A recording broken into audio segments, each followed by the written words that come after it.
She is currently running for Vice President of the United States in one of the most controversial elections in history. Please welcome Senator Kamala Harris. Thank you. It's great to be on the Rickey Smiley morning show.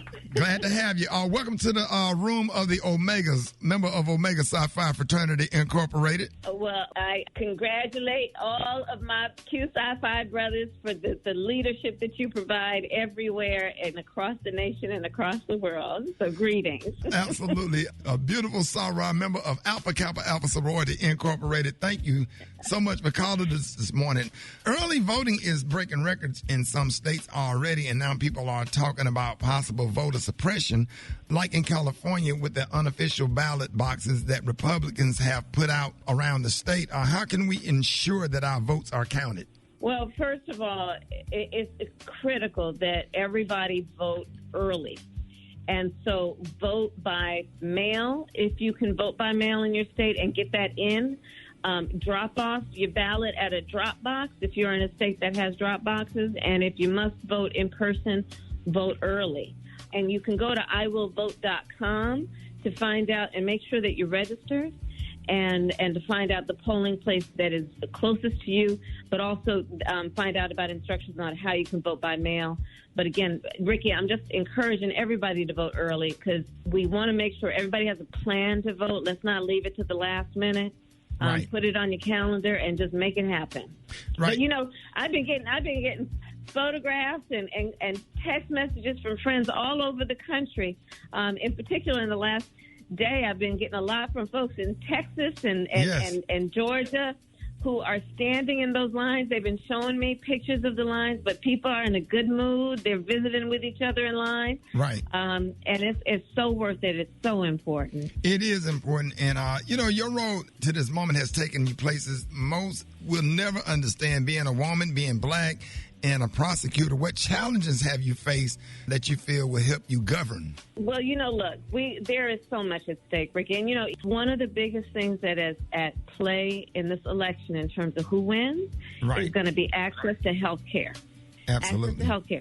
This coronavirus, we are looking at over 7 million cases, almost 8 million cases of people who have contracted the virus. And the people who are most vulnerable to it are folks with pre-existing conditions. We know black folks have 20% more likely to have asthma, 40% more likely to have high blood pressure. Black women 3 times more likely to have lupus than white women. We have so much at stake when it comes to access to health care. President Obama and Vice President Biden passed the Affordable Care Act, called Obamacare. And these Republicans have been so obsessed with trying to get rid of whatever Barack Obama created that they're in court right now trying to get rid of the Affordable Care Act. On the other hand, Joe Biden is saying, we'll keep it and we'll expand it because it brought access to health care for over 20 million people. Right. And so this is one of the things that's at stake right now. And, being a graduate of Howard and a member of the Divine Nine, what plan does the Biden-Harris administration have to assist the black community and help HBCUs continue to thrive? And I went to Alabama State, by the way. I went to Howard University, by the way. We know. We know. Those of us who go to Howard are very proud. I know, right? Y'all are everywhere. You, Taraji, Anthony Anderson. Anthony Anderson just pledged Q, so. He did. Oh, I didn't know that. Good for him. So Anthony, yes, but he is also a proud Bison. Right. So Anthony Anderson, D.L. Hughley, same line. They line brothers, and George Clinton. So we doing. How about that? How about that? You know who else is Attorney Ben Crump. Absolutely. That's my friend. See, I love this interview because I feel like we're from the same place. It's something about that Divine Nine, So here's the thing. So, Rickey, I when I gave my acceptance speech to be on the ticket after Joe asked me to run with him, I gave my acceptance speech and I said, and family is very important to me and the way I define family. And I went on the different ways of who is my family. And I said, and my Divine Nine, brothers and sisters. But wait, and all these reporters were looking at each other, the ones who normally cover, the White House, looking at each other. And they were like, what is that? And I was like, you're about to find out. I was waiting. So that debate was awesome. What was going through your head when you saw the fly? I have to tell you, I did see the fly. I did see it. And I just assumed it would fly away. It wasn't fly.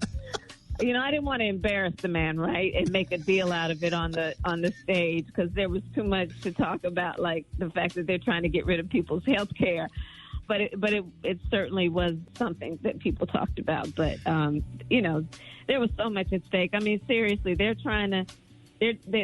rolling back the clock on all of these rights. I talked about the fact that Donald Trump was on the debate stage and wouldn't condemn a white supremacist. Yeah, right. That's scary. I mean, had double down on it by saying, stand back and stand by, and that was on the heels of what he did around Charlottesville, which was to refuse to condemn neo-Nazis who were, spewing racial slurs and anti-Semitic slurs. And Joe Biden was so outraged by Donald Trump saying fine people on both sides.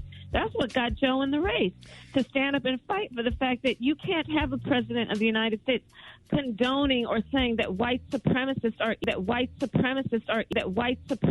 the peaceful protesters. Right. Do you think that outrage moderate Republicans and conservative Democrats, and just do you think that, like, okay, we got to get this guy out of office because we're going to put the principles of the country before party?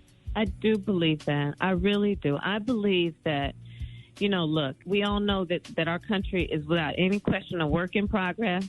We hold dear the ideals on that Supreme Court that say equal justice under law, but we know we have not yet achieved that ideal.